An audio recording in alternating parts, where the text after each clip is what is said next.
Pemilik tempat karaoke restoran Putri dan King One yang berada di Jalan Trunojoyo, Kelurahan Patemon, Kabupaten Pamekasan, dituntut hukuman penjara selama 4 bulan penjara oleh jaksa penuntut umum.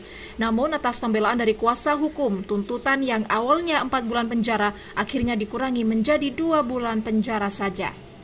Jaksa penuntut umum atau yang dikenal dengan JPU menuntut Lina Istiana Tuti serta Yulia Hendriani, pemilik tempat karaoke restoran Putri dan King One, lantaran membuka tempat karaoke yang dinilai meresahkan masyarakat. Atas tuntutan tersebut, kuasa hukum dari Lina Istiana Tuti serta Yulia Hendriani mengajukan permohonan pembelaan lantaran dinilai JPU tidak sesuai dengan kenyataan yang ada.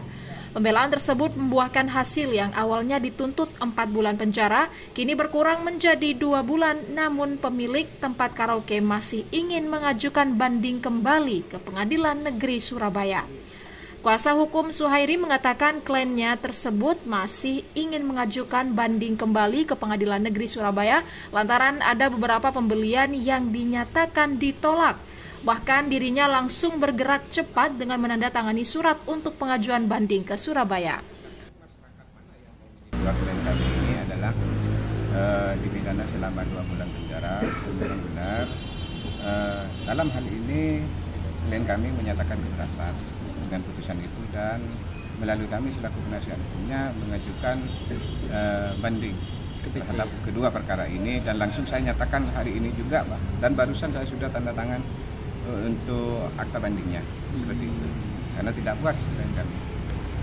Apa yang kira-kira menjadi salah satu ketidakpuasan dari hakim selain baik ketidakpuasan itu karena majelis hakim banyak mengabaikan poin-poin pembelaan dari penasihat hukum terdakwa dari kami dan juga mengenyampingkan poin-poin pada eksepsi dulu sehingga kami menyatakan keberatan. Di antaranya adalah pertama dalam poin menimbang yang mulia barusan itu tidak sama sekali menyebutkan bahwa Satpol PP berwenang tidak melakukan pelaporan terhadap perkara ini.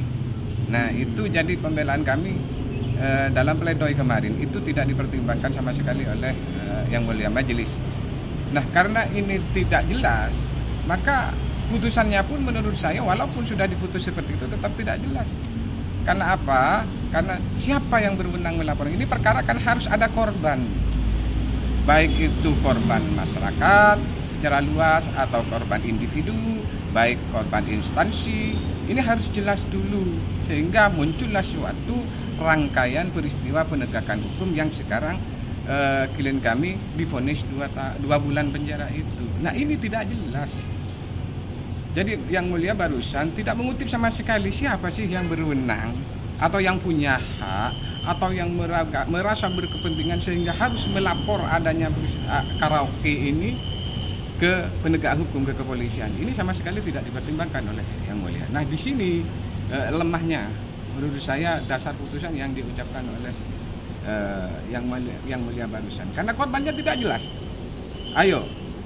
Ada nggak di fakta persidangan rekan-rekan media barusan itu yang dipertimbangkan oleh majelis tentang siapa yang menjadi korban dalam perkara ini? Tidak ada. Hingga kalau tidak ada korban, kenapa harus ada laporan? Di mana ada kesalahan di situ? Dalam amar putusannya kalau dari Pamekasan, Dimas Maulana Sugianto, Madura TV mengabarkan.